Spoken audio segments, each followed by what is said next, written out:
Welcome to another episode of Shift with Elena Agar. In this conversation, I chat with Jennifer Langton. Her career really spans across different industries, from being a senior leader in finance to then working for over 14 years at the NFL, and really male-dominated driven industries, a lot of competition and so on. And she was just able to grow through the ranks.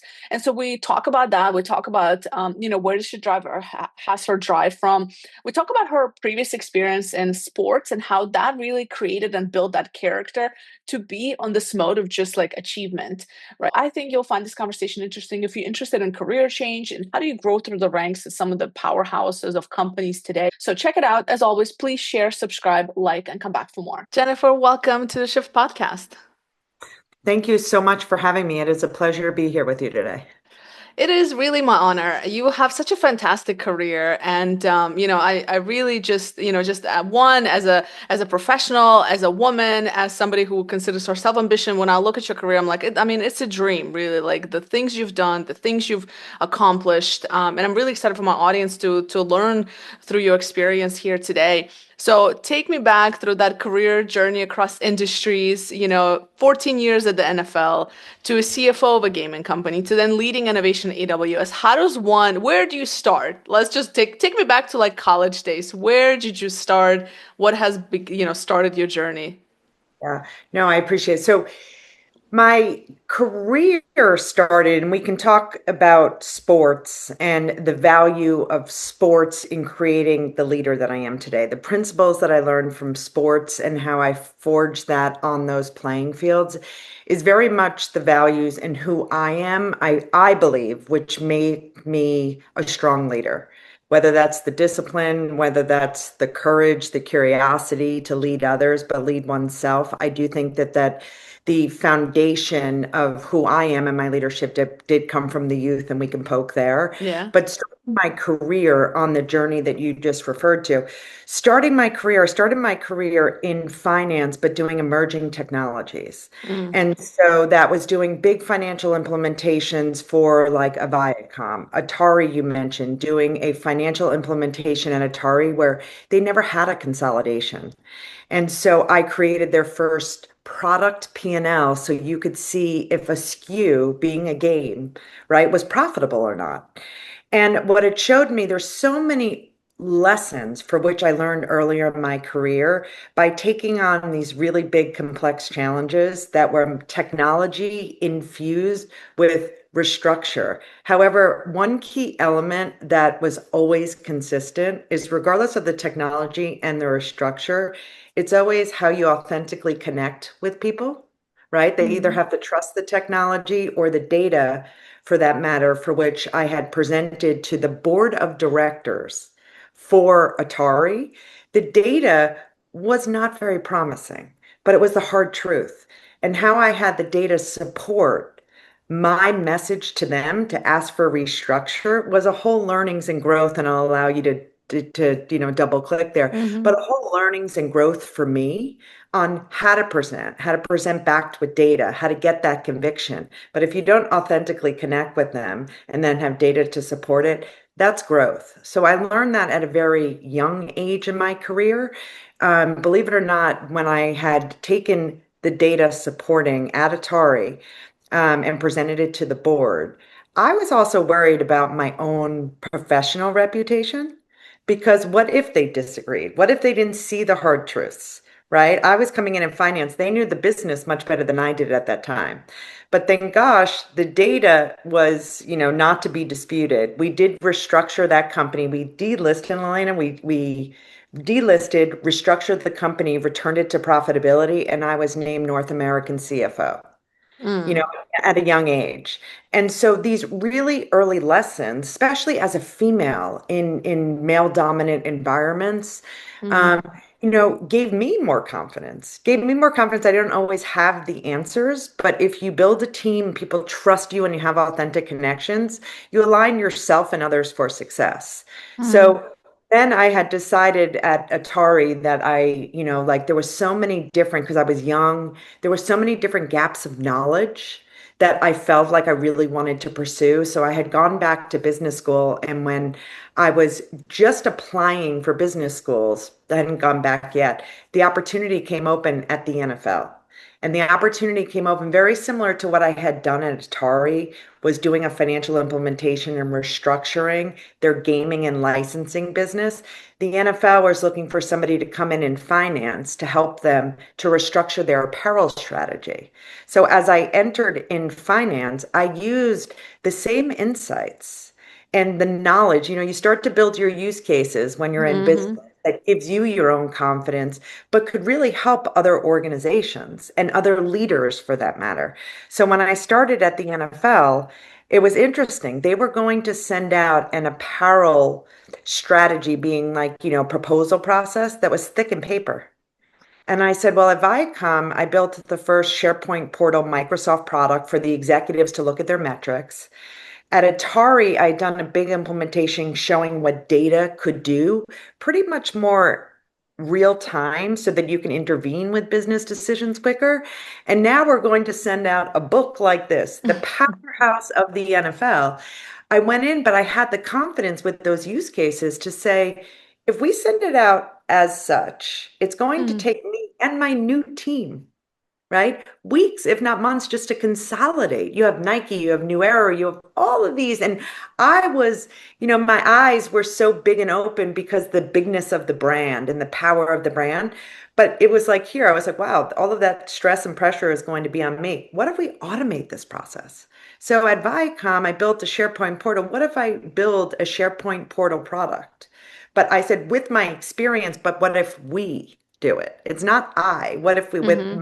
experience I learned, and this is what we did, but this is how it impacted the business. This we could do here. And so we had done that, and we had like real-time bidding, real-time reporting. This time it moved me into the negotiations boardroom. Well, would you know, we built that business, grew at 220%. It was my first billion-dollar valuation deal for the apparel portfolio. And we had brought Nike and New Era, the big brands on field. But it was the same thing, authentically connecting with people, having Mm-hmm. data or your use cases to support your recommendation for yourself, but most importantly, for the impact to the work, right? And so finally, after the apparel strategy, I went back to business school and I was just obsessed with leadership. Because in finance, although I was taking on complex, bigger restructures, bigger strategies, bigger implementations, I wanted something that would really return the impact for me next. Like, how could I impact? There was something missing. And so, what I haven't shared is that when I was in college, I played lacrosse. So, I was an athlete myself. And I was recruited on to, that's fortunate. I was recruited onto the national championship team at the University of Virginia, played my whole first year getting, helping them get into the Final Four. And my second year, it was like a double blow. I not only blew out my knee, but I also lost my mother to cancer. And at that point in time, it took such my adversity and turning it into impact that when after business school, I went back to the league. And you don't always do your internal resume. If you're looking to achieve and you want to grow, a lot of times you're thinking on how you present for other opportunities outside your organization, but who provides an internal resume? So Mm-hmm. I created what I called the Langton Roadmap, and very business school-esque. You could say it's type A, but I didn't want to. NFL at that point in time had this new talent mobility program for internal use. And I thought, well, I'm going to share with them what I've developed here, my successes. So the first column was accomplishments, but how it impacted the business. Mm-hmm. And then it was my manager feedback. So, what my manager said about me, about my leadership style, my innovative thinking, my mindset, but also constructive criticisms and what I did about them. And then my last column I called, this was all defined by me at the time, but my last column was then my roadmap request with my big blue sky. And my ask was, as a former youth and college athlete, I would love to reshape the youth strategy across the league, bringing kids back into the sport because of the concussion crisis and the dynamics, of just the heaviness of parents being worried to put their kids not just in football, but in sport. But also, if I could take my adversity, blowing out my knee, and spin that into action, right? And impact for the league to prevent injuries from happening to the world's most elite athletes. I didn't want them to go through what I went through. If you ask and you put it with purpose and you can integrate professional and personal skills, right? With then I say your league because it was the NFL league, but with your organization's needs, that's transformation and success. And that's really how we started to build iteratively, starting to build the health and safety department in the concussion crisis. And we've gotten to a point.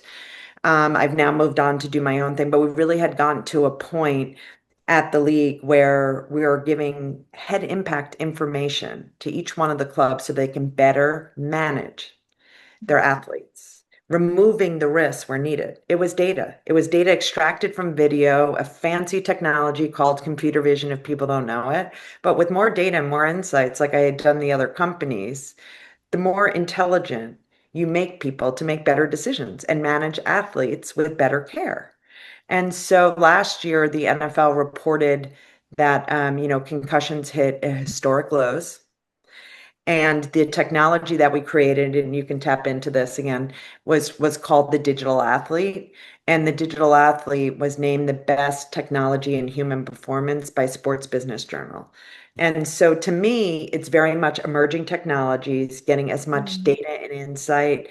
But along the journey, if you don't bring the people with you to make the impact and change, data alone, right, is and technology alone is not going to do it, especially in our digital world. And so you have to learn how Mm. to connect with individuals to really make the impact.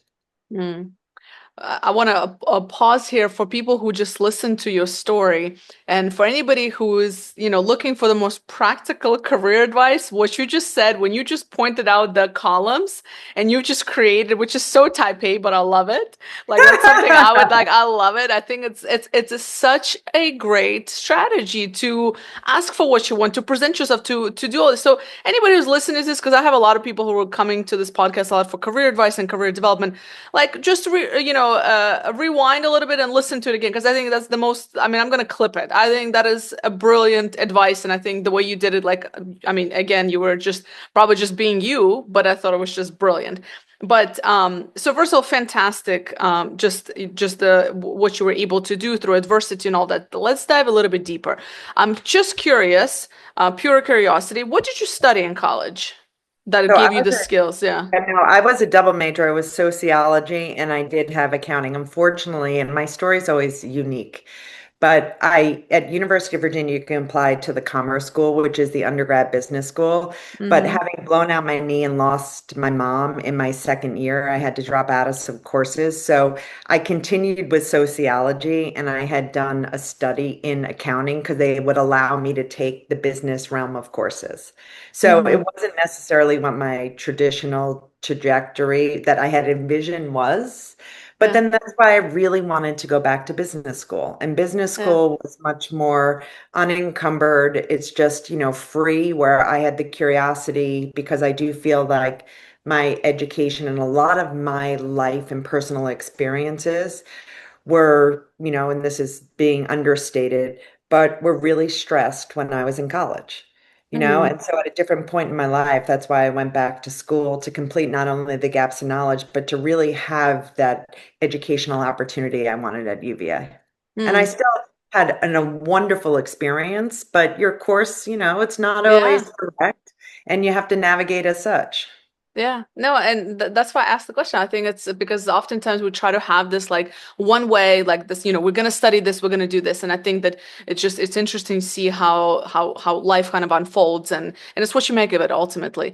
I'm Another curious. another Yeah. point here, sorry. Yeah. I went Please. to business school, exactly what you just said. When I went to business school, I thought I was going to stay on the finance route because Mm. I was in finance and I was named an early CFO. Like I learned so much on the job. And I'd Yeah. ask questions like somebody would be doing an equity calc. I said, how did you just do that? Well, I learned it in business school. Wow, I haven't gotten that experience. So when I went into business school, I was absolutely fascinated by leadership.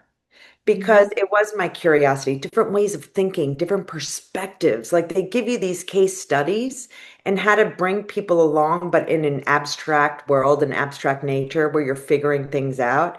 That's where my curiosity went. And so when I went back to the NFL with that experience and influence, that gave me the courage, one, but really the new insight and new intuition that I wanted to lead. I wanted to make an impact, different from Mm. my role when I was in finance, where you would do strategy and structure and models, but you'd hand it off to others to make the Mhm. impact and to lead through execution. But I was really recognizing much later in my career that those were skills that I had that were somewhat being sidelined, but were very authentic to me.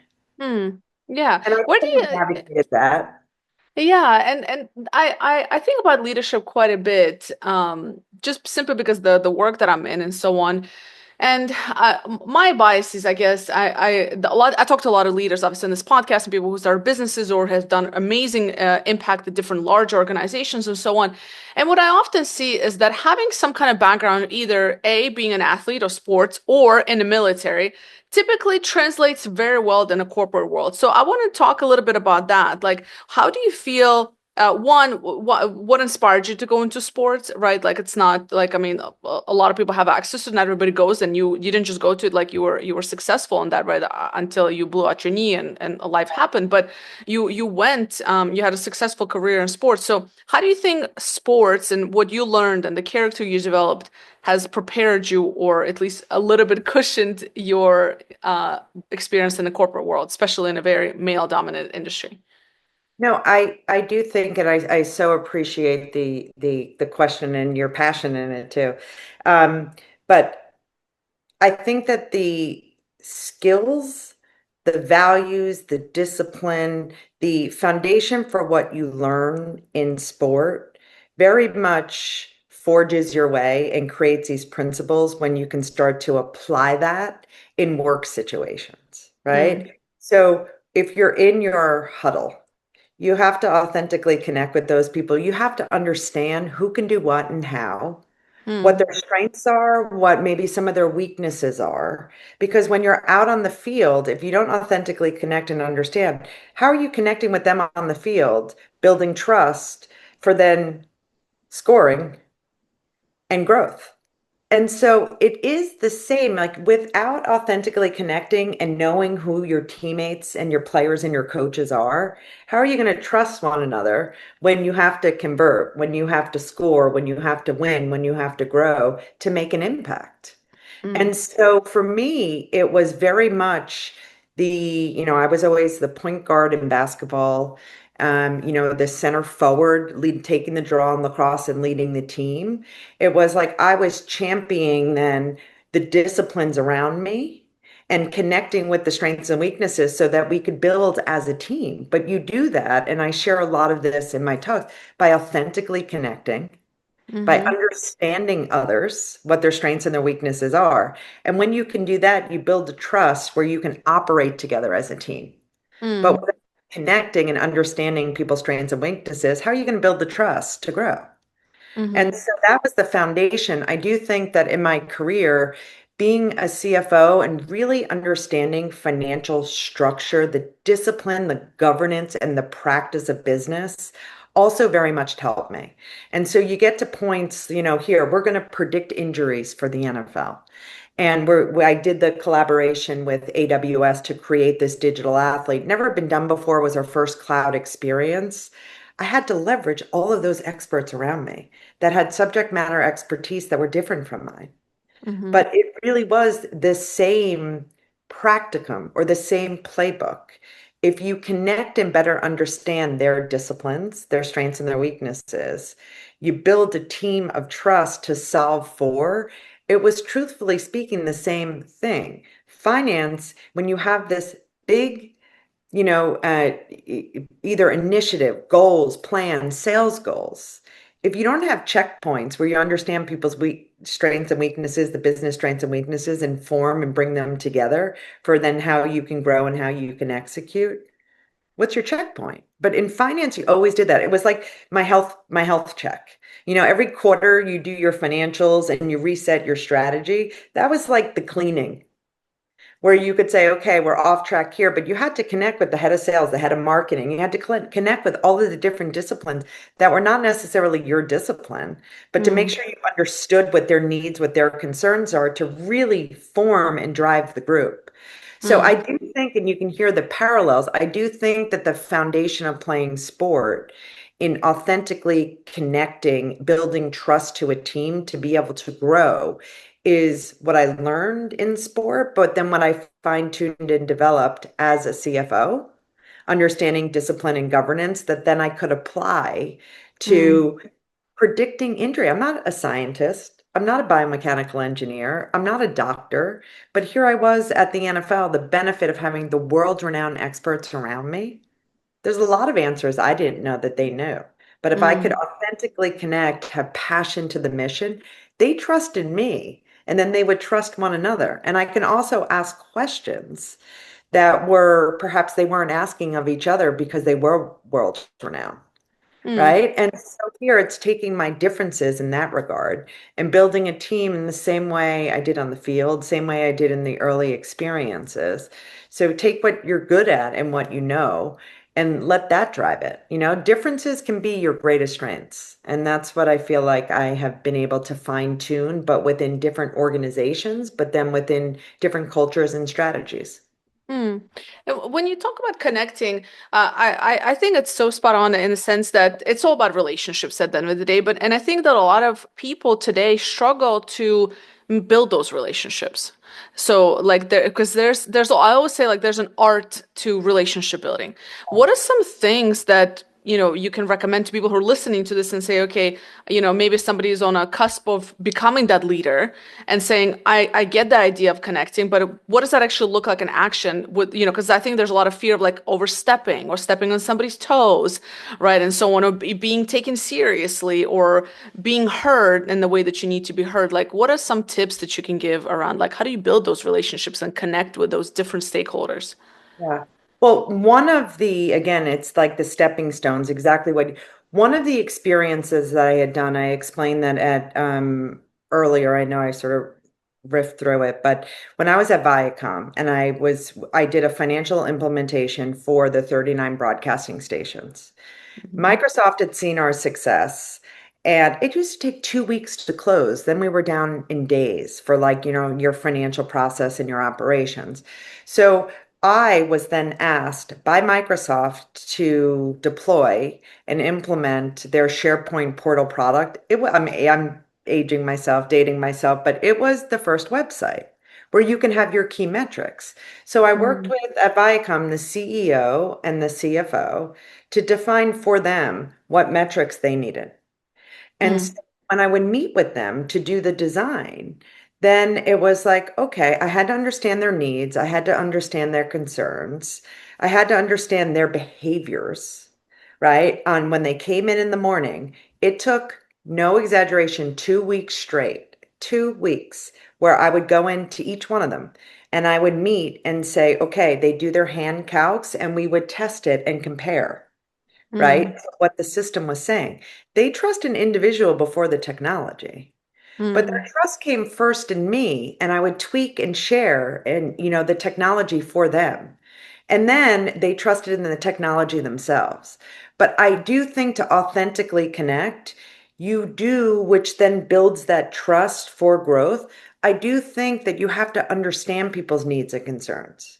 Because mm, regardless of what you are deploying, especially in our digital transformation, our tech age, there is so much technology. But if you're deploying a technology, if the individuals don't trust it and they won't adopt it, like at the NFL, a new helmet, then your investment, your resources, etc., will be diminished. mm, So your return on that investment is diminished. If you understand what the needs of, right, those that are consuming and or deploying and or using, like the end user of the process, the end user of the technology, then you're successful. But then even the Viacom, executive, very hard to change behaviors. mhm, But when I was with them, I was like, wow, the hardest thing of the whole technology implementation was getting them to trust the system and they had to Mm-hmm. trust me first.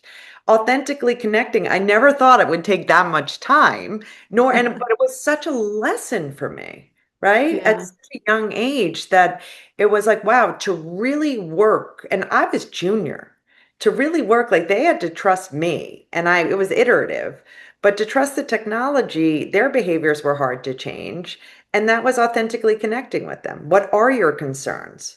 And meeting with them every day and breaking Mm-hmm. that down. But that was the type of authentic connection that I had to build to be successful.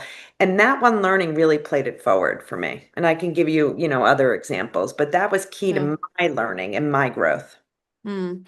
That's excellent. As you're speaking, I'm thinking you're totally right because a lot of times when you're implementing some new in a company or creating something, people are usually afraid, don't want to change because there's the fear of change. Am I going to be successful? Is this going to work for me? Am I going to be able to use this technology? So it's a lot of internal stuff, and it's not even about the tool. The tool can be the best thing, but it's like you have to calm down the internal voices of those people by creating that trust. And Right. I totally agree with you. It's like when you actually inquire about your end users and make sure that they feel heard and seen about their concerns or whatever the use case is. And absolutely. And then they would feel more comfortable. And it's ultimately they have to trust the implementer of that technology, right? It completely makes sense. I wish like I'm in tech right now and I wish like some of the developers I work with can hear this because it's so spot on. We're so because you're so focused sometimes on the technology, on the solution themselves itself that you forget the human piece, which I think you very well were able to put together because of your various experiences, your sports experience, and so on. That you weren't just a tech person. You were actually from a And it broader really perspective. did Yeah. play out in impacting real life and humans. Like there was the commercial elements in corporate Mm, finance, corporate structure, exactly what you're saying, the technology. Many people, because it's not their routine, they're used to their routine, their behaviors, but their routine and behaviors gave them data. And when other have access to it, a fear builds that they're mm, going to be at a loss, they're going to be like they're going to be tested rather than how can I showcase having more insights, right, to do my job better, to accelerate oneself. They stay in that fear. And I think that that's where you don't get the full, deployment and successful adoption of either technology or systems. Then play that forward. Here we are, when I got into the role of health and safety at the NFL, we had built what we called the engineering roadmap. It was a $60 million investment to better understand how concussions happen on the football field and translate the helmet marketplace. If we could make helmets were stagnant, we knew that they could be better performing. Just like I had done with financial implementations and systems, the more data that we can glean from our game, and a lot of that is through video, mm-hmm, helping us with insights to better understand how they happen, when they happen, and how we could predict, prevent, and then better treat injuries was coming from that data. If we did not make in all of those processes, right, and all of those innovation initiatives, if we didn't make the human who is dealing with the athlete the center of those initiatives, then mm-hmm, how would we be successful? So, with helmets, the equipment manager educate and outfit the players head to toe in their gear. So, if we didn't encapsulate them and bring them into the process to educate them, how are they getting players into better performing helmets? So, just like those Viacom executives, you think that they would change their helmet if they are performing, they're at the top of their game at the NFL, and now we're saying that's a low performing helmet, we can back it scientifically. That's mm-hmm. hard, but it's the same principle. Yeah.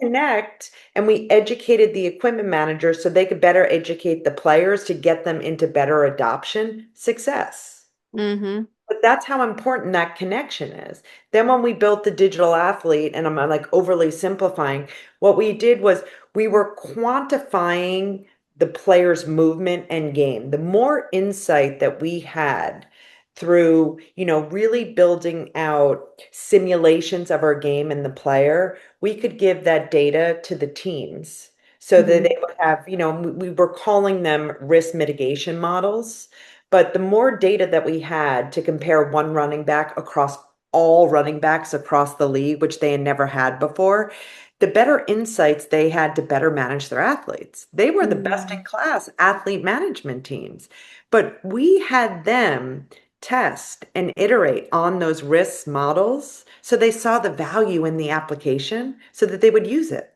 yeah. I mean, my ask would have been if we're building and investing in all of this data and models and it's not being used to make an impact. So there Right. is like that human connect and really connecting with the subject matter expertise and engaging but involving them through each iterative stage. Technology takes a while. The learnings that you gather first will then set course for, different wins and different growths. But if we didn't engage the athletic trainers, the doctors, this sports conditioning, like folks at the teams, how would we have been successful? Who is the data going to help? Hmm. Yeah. So That. it Mm. plays forward, and this is impacting humans now. Yeah, that education piece is so important because otherwise, like if the end user's not using it, then it's just like a nice to have, but nobody's using it, which is half of the companies today. They have a bunch of really expensive toys and tools that their employees never touch. Right. So yeah. Yeah. Yeah, no one was Um, going, mm, and then we had partnerships. We have partnerships with AWS that, really mm, believed in our mission and really believed in this like audacious goal to predict injury. And so you want to make sure being iterative and pulling in all of those insights and have it tested, that's success. yeah, And there's a yeah. lot of different subject matter expertise that got us there, and it was very much a team. But when you're leading a team in those, like, I mean, you're leading high performing teams. If you don't humanly and authentically connect with each team, how are you driving the focus to build your own trust, but then have them trust in one another to get to the end goal? Mm, Like the foundation is that authentic connection and trust. mm. First of all, I don't think I'll ever watch an NFL game now without thinking like who would have thought that there's so much that goes behind safety for the players, like how much innovation happens at the NFL. I would have never thought about the helmets. Like Yeah, no, it's I would never even think remarkable. about it. When I speak, many times people say like, "Wow, I didn't know this." You know, Right. credit to when I got into the position of health and safety, it was the first time they formed a health and safety department. The NFL, and of course I'll always have a bias, but is the leader in sport. But to be the leader when they set the mission, how could we become the global leader? Because it was very much more, we've grown internationally. I still say we all the time too, but we've grown internationally. But the leader in researching, right? And Hmm. around predicting and preventing injuries for athletes says it in and of itself, right? And so the NFL also had this opportunity as that global leader to bring in the best in class experts, so world renowned experts. As I said, I'm not a biomechanical engineer or scientist, but we attracted them all to really make an impact. Our end goal was the impact to the players and the reduction of injuries, which is why you didn't always hear it, right? Hmm. It's like that was our impact. The amount of time and investment we had in educating, one, managing, for me, leading those teams to Yeah. make impact. There's not time for everything. But now, if you watch the digital athlete commercials with AWS and the NFL, it'll come to life. Now you'll better Yeah. understand, like, wow, they quantify and do simulation models of the game and the players. We're giving that data to the teams and to the players so that we can reduce injuries but optimize performance is remarkable. Mm. Yeah, I think that's super exciting, and I'm glad the season is starting soon. So it's right, and we're having this conversation right on time because the football season's kicking off very shortly here. Yes, it is. They're going So into training camp now. yeah, that's exciting. I have to ask you a question around the particular topic around just the industries that you were in, because I have to tell you, I am one of those women in this case who I don't care much for, how do I say this? I don't let like male dominant industries stop me. I've been in tech. I don't care what's your title. I don't care, etc. I'll still walk in the room as confident and so on. But I have to be honest, there's still moments where, when you walk into a room and you like, it's just black and gray suits, everybody looks the same, and it's just a bunch of men, and then I still have sometimes, this little voice in the back of my head or certain uncomfortable situations that, like as a woman, you don't, you feel like, okay, maybe I'm in the wrong spot type thing. So I do have that little bit voice from time to time. And I think I'm again, like I think I have a tough skin for that, but still gets sometimes. So how did you manage across, I mean, forget it. Like, I mean, the things I go to are like small fish. We're talking about NFL, AWS, right? Like all these big names, big companies, big personalities, big egos, lots of money at stake. How did you like, what are some tips you have? Like, how do you go through and like succeed and grow in that space as a woman? So it does go back to playing sports, and I Mm. forged that my own internal confidence on the playing fields of my youth. But let me share because you just teed me up so well. Is when I started in 2014 in health and safety. I was the first vice president. I worked with one of our leading attorney and lobbyist who was dealing more with Capitol Hill, and together we were a very good team, much different disciplines. But I, at that time, was asked to go speak at the Equipment Manager Summit that year. And the reason why I was asked to speak to them is because we were developing the engineering roadmap that would not only transform their worlds, which they had to understand, but we needed them to be able to deploy the education and those new products and new innovations that would be coming out to the players. Who held the key relationships with the players to get them in better performing helmets were those equipment managers. So I traveled. I was on my own because I was new to the team. Like we were just building a team internally. And I walked into the conference room. Wow. Oh my, it was hundreds, and I mean hundreds of men who were wearing their, like one, they're wearing their team caps. It was cool because you're like, wow, you really felt their passion for their team. But then Yeah. in cohorts, you saw like two or three from one team. They're wearing their hoodies. And when I was called to go up in front of them and like open, I had a post-it note in my hand because I was like, wow, I got nervous like all of us do. But it was just like so overwhelming for me. And when I walked up to the podium, I had that post-it. I just didn't want to lose the core concepts of what I needed to deliver to them from a professional but a technical nature. You Mm. know, what I'm here to tell you. And I get up to the podium and, I look up at everybody and I say, "Good morning, gentlemen." Nothing. Absolute crickets. Nobody responded. Like their eyes didn't even lift. So I thought, oh my God, I can't lose this opportunity starting this area. And I knew the importance of connecting with them. So here, like my intuition just played in. Out of the blue, I said, as the only girl who played on an all boys lacrosse team and was an athlete, I want each one of you to know that I feel quite comfortable up here. So I got this. And the tension just broke with laughter. They all look up, literally, they all look up at me, and it's like their skepticism, like, who is this woman, turned into curiosity. But Mm. that moment, what I had learned, and I'm going to go to that all boys team because it was so crucial. What I had learned in that moment was that I shared a piece of my own story. I didn't come in as the authoritative corporate executive from the league office.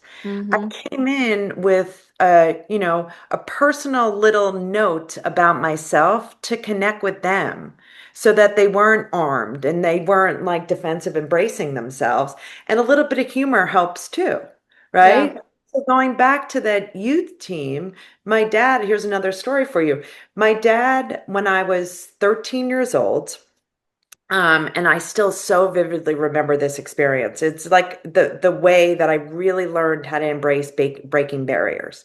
My father was a former athlete himself, and he was asked to help fill the team rosters for the Youth Sports Association.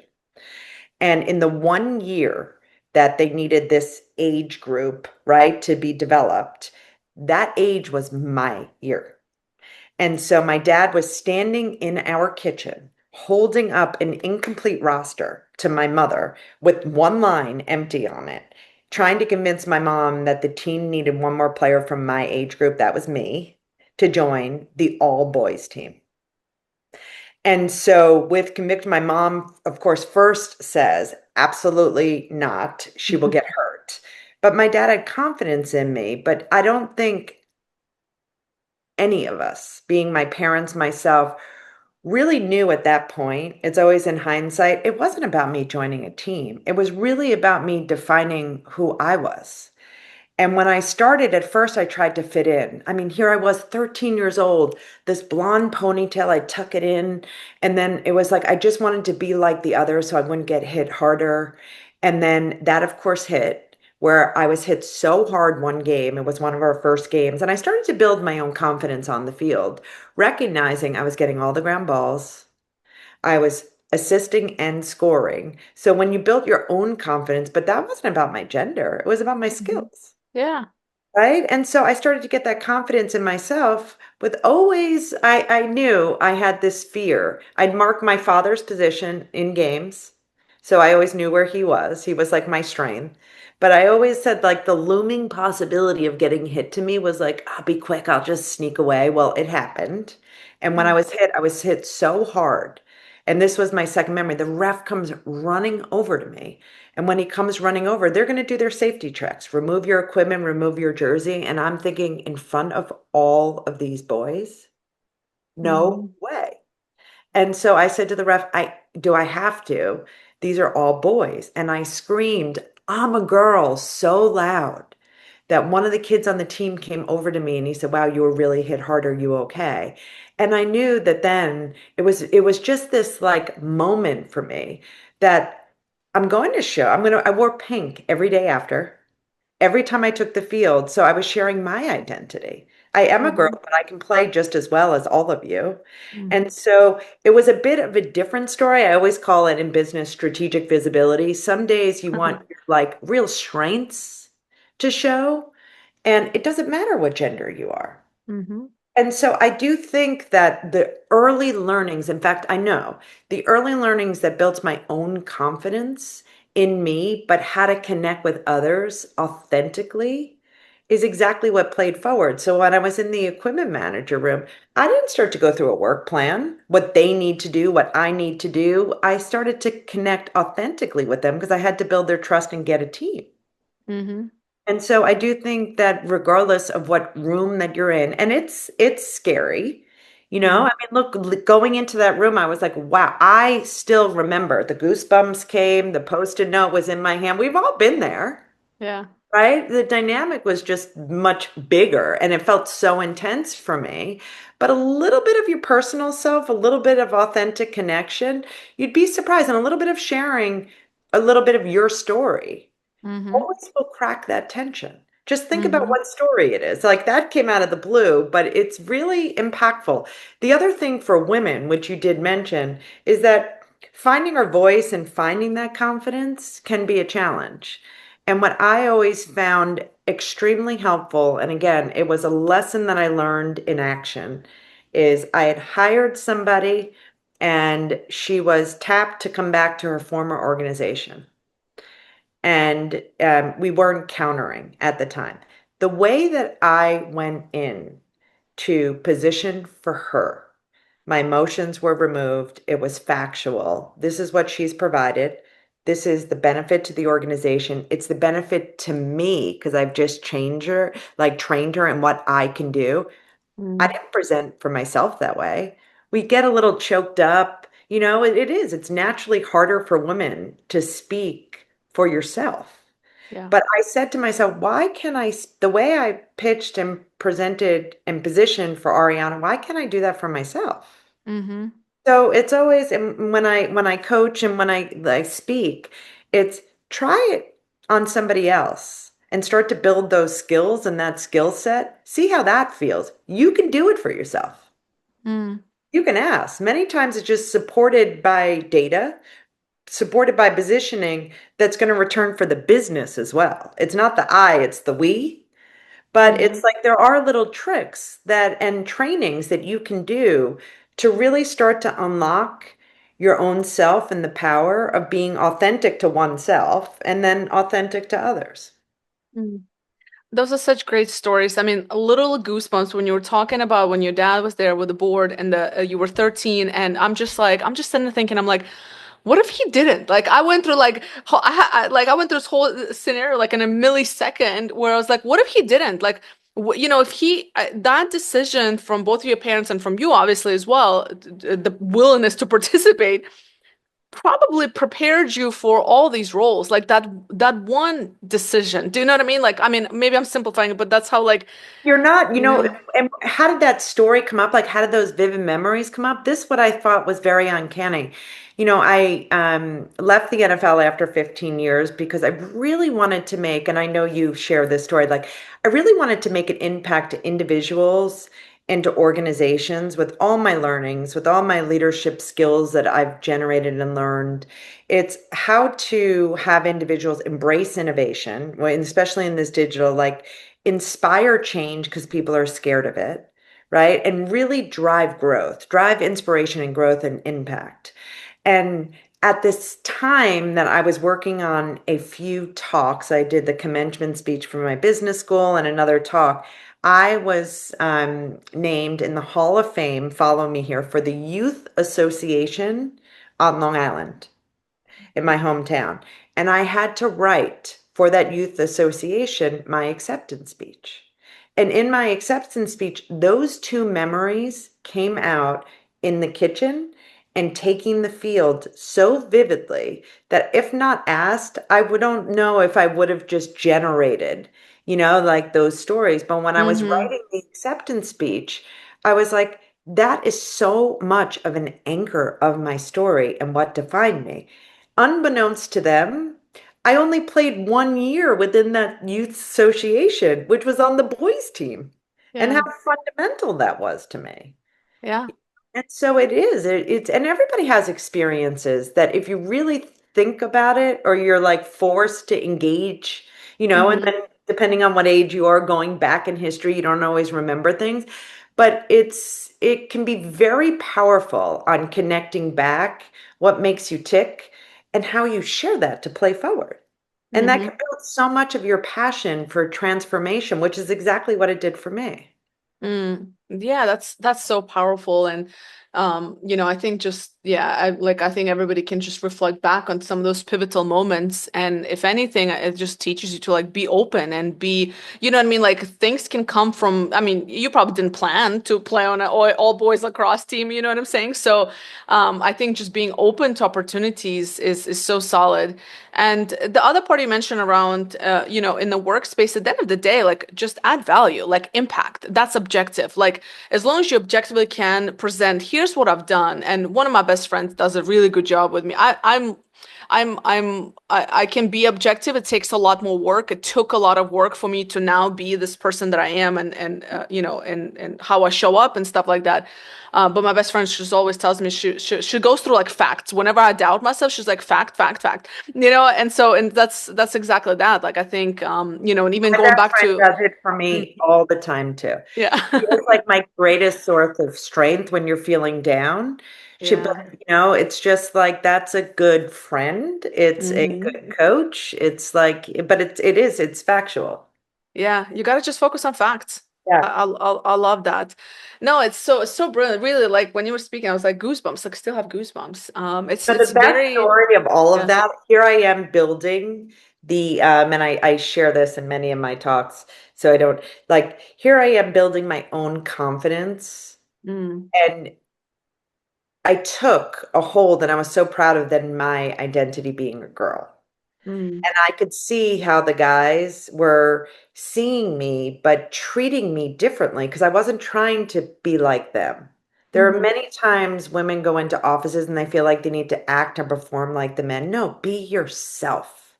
Right. And Hmm. so it was like I learned that again at such a young age, but then ready for this, the last game of that season came. And we would be playing an undefeated team. They were in Hempstead, which is an area on Long Island. And I was told they were going to be the biggest and most aggressive team we faced. And this is the first time I self-proclaim that this was the first time I ever made my own executive decision because riding on the bus, I looked out the window as we're pulling up to the field, and they are 5 times my size. And I had decided that I literally checked my first time I've ever done it, checked myself. I did a scan of myself, making sure I wasn't wearing anything pink. And then when I put on my helmet, I'm the only girl on the bus at 13. I put on my helmet. And when I put on my helmet, I actually tucked in my ponytail. Mhm. So I was just sharing like my identity of being a girl, but I didn't want to be taken advantage of. I didn't want to be seen as the only girl. I wanted to be able to go out there and not be treated unfairly or striked or hit unfairly Yeah. because I was a girl. And so that's what I always called the strategic visibility. And it turned out Mm. that was the first game I didn't start. Mm-hmm. But every time I took the field, man, wow, I let my performance do all of my talking. I was the high scorer that game. I scored the end goal, which was made us win the game, and then we broke their undefeated record. And Mm. I was so nervous that I go march right back onto the bus. So we go through the handshake line. I go back onto the bus. I sit in my seat, the same window seat, take off my helmet for the first time. I had not taken off my helmet since I had just walked off the bus. Yeah. And there were three Hempstead players and one pointed up at me and said, "I told you it was a girl." Mm. And his look on his face was like shock, surprise, yet this respect for me. Mm-hmm. And I just will never forget that moment and what that made me feel like. And Mm-hmm. so at times, yeah, your performance and your skills being in those male dominant rooms can really be your source of strength, and let it be. Mm. You know, we're all getting in our heads and we like worry, but it was such a lesson for me. Again, at such a young age, but and I'm thankful. I feel blessed that I was able to be inducted into that Hall of Fame, playing on a boys' team for only 1 year. And Yeah. all of those, real like memories came up and they're vivid. That's how Yeah. impactful it was for me. So yes, Yeah. the value of sports, yes, the ability that, my parents saw the potential in me and took me out of my comfort zone and put me in these situations like I had been in Mm. multiple times in my life and career there, where you're different, you're tested, and you see how your performance and your skills really shine through. Mm. I love the idea of strategic visibility as well. That's such a key takeaway. Yeah. Strategic visibility. I mean, how many times have you have been in a boardroom and you hear the loud people that want to just own the conversation, Mm-hmm. but at times it's allowing the data to speak for itself, and Yeah. there's like it's not about you or it's about the team Mm-hmm. and what is being presented, and it's very important. Mm. Absolutely. And so now, what are you looking forward to? You're doing speaking, you're doing your work within leadership space. What are some things you're excited for the next, let's say, year?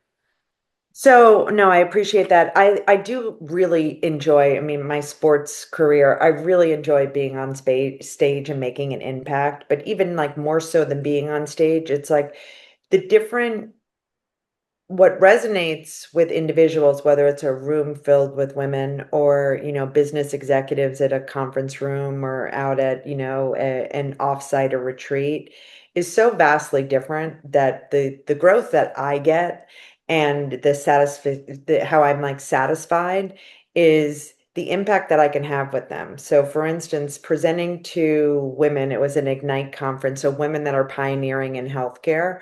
One woman had asked me to help her to do her roadmap, how she can play forward internally what she's accomplished, because she didn't want to come across as like a narcissist or an egotist. So how can she play that Yeah. forward on benefiting the organization, but really do the work herself, which takes time, on how to present herself for where her passions were leading, but tied to the organization? That was very satisfying. And then another example was at a business offsite. There was somebody in the C-suite and intimidated by AI.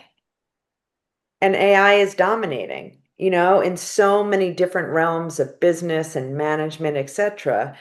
And I worked through numerous different options with him on how to build an expert ecosystem Mhm. first, how to then share data and align to what initiatives could be. Or there were all the stepping stones that I had learned through the years, right, of working, deploying technology that we spoke. But like that's so gratifying to me when it's like individuals and then consulting for corporations. I selfishly want to stay stimulated. Like I love to Mhm. solve for, I do miss the team being more entrepreneurial, but it's satisfying, but in a different way. You impact people in a much different way. Mm. And I know Yeah, you feel the absolutely. same, I'm sure, with the Yeah. work that you're doing. Yeah, yeah, for sure. It's I think every experience just has its own perks and pros and cons and things you wish you could do differently or things you wish you had, but then you kind of choose your path. But all of it is rewarding. I think that's the most important thing, like it has to be rewarding, it has to be exciting, it has to be challenging enough. If it's not challenging, if it's not like for me, like if it doesn't suck sometimes in like the challenging way, like I'm not interested. Like I need it to be hard. If it's easy, I'm like, oh, like give me something hard, And not everybody So is like that, which is building a yeah, really good team, right? There are yeah, steady eddies that want to continue, but then know how to tap them and use them yeah. versus like if you didn't share that, how would I know? Mm-hmm. Right? You Mm-hmm. can Yeah, see it if you absolutely. work with somebody authentically, but that's the point and not being, it's not like you have to be boastful and you Yeah, certainly don't have to be abrasive, but it's okay to share what makes you tick. And yeah. a really good leader will tap into that. Yeah, agreed. They'll definitely make time for sure.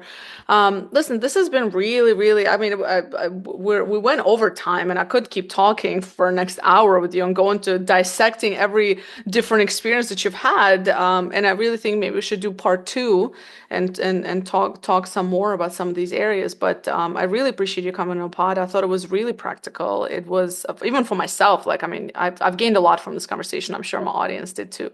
So I really thank you very much.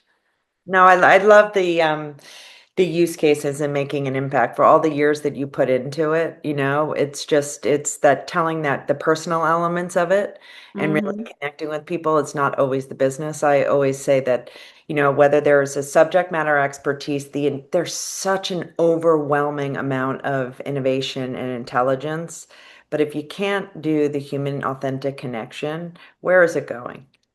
Yeah, Right? That's the conversion, that's the power of the impact. And so there are all lessons that we can all learn on yeah, that conversion and how to use, I call it my very simple model, connect, trust, grow, the CTG model, that is very much forged on the playing fields that I shared, but also developed through life experience. If you can't connect with individuals, you can't build trust and you're not going to grow.